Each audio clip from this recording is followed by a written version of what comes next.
it's time for our regular Politics Monday duo. Lisa Desjardins is in charge. Thanks, Judy. President Biden traveled to Virginia today to pitch his American Families Plan, all while negotiations around his other large plan on infrastructure and climate continue. For more, I'm joined by Amy Walter of the Cook Political Report and Tamara Keith of NPR. It will be another great Politics Monday, ladies. And let's start with you, Tam. President Biden is pitching these large concepts like reworking childcare in America by raising taxes on the wealthy. What are the political risks and rewards here for him and for Democrats? He is pitching not just big government, but a big idea. The idea that government can work for people, that in a democracy, that government should function and should work for the people. And he is putting out what are generally in isolation quite popular ideas. And the risk is, though, that there are disagreements about how big it should be, what it should be, how it should be paid for, whether it should be paid for at all. And the issue is that they probably, there's talk about bipartisanship, but they're probably going to get to a point where at least part of this is going to have to be Democrats going it alone. And he's going to need to keep Democrats together. And the way to do that is it's challenging, but he needs them, particularly because there are moderate Democrats who are going to face difficult re-elections in the not so distant future in 2022. Let's talk about the other party. Let's talk about Republicans and the tensions within their own party. Today, after former President Trump issued a statement again saying that the 2020 election was fraudulent, he offered no evidence of that. We saw fellow Republican House Congresswoman from Wyoming, Liz Cheney, issue her own statement on Twitter.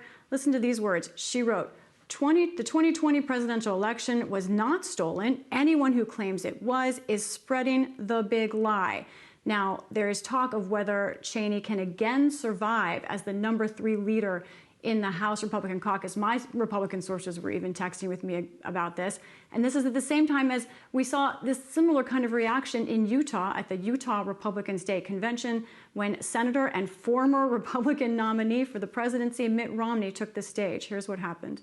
That I wasn't a fan of our last president's character issues. And I'm also no fan. Yeah, those are boos. Amy, where are we for in the battle for the Republican Party?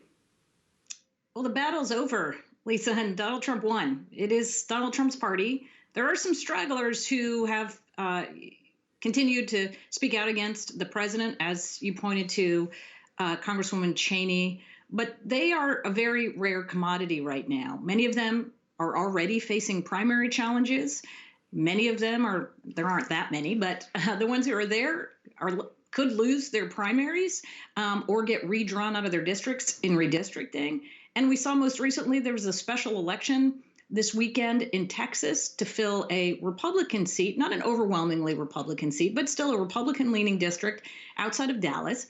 Donald Trump's endorsed candidate did take the most votes. The candidate who was campaigning as the never-Trumper, who had gotten support from Congressman Adam Kinzinger, who, as we know, also voted for impeachment, has been outspoken about the Republican Party moving beyond Donald Trump.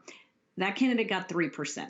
So I think it's pretty clear that this is a party now that has decided to line up behind President Trump. The only question is what happens in 2022, especially in these battleground districts where Trump may endorse a candidate. And you may see Democrats using that endorsement against them in a general election, right? It may work in a primary. It's good to have the endorsement of Donald Trump in a primary if you're a Republican, but it may not be a great badge to wear in a state that's leaning more blue. Tam. Yeah, the former president really thrives on these sorts of feuds, and you saw him put out multiple statements today going after all of the people who Amy just mentioned.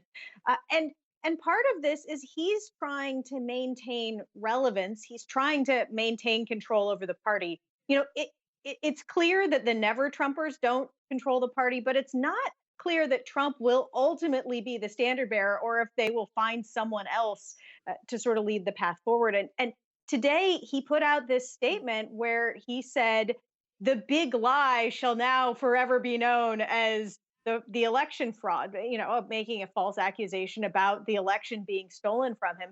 He's now trying to rebrand the concept of the big lie, uh, just like he tried to rebrand and successfully rebranded fake news back in 2017. Amy, on that battle for the House of Representatives, the census actually brought some good news for Republicans in general. They may pick up a few seats because of population changes. And also, Democrats, we saw a key Democrat, Sherry Bustos of Illinois, say she's not going to run again. She's a rural Democrat. That's who they need. What do you make of all that? Well, you're right. She's one of the handful of Democrats who represent a district that Donald Trump carried.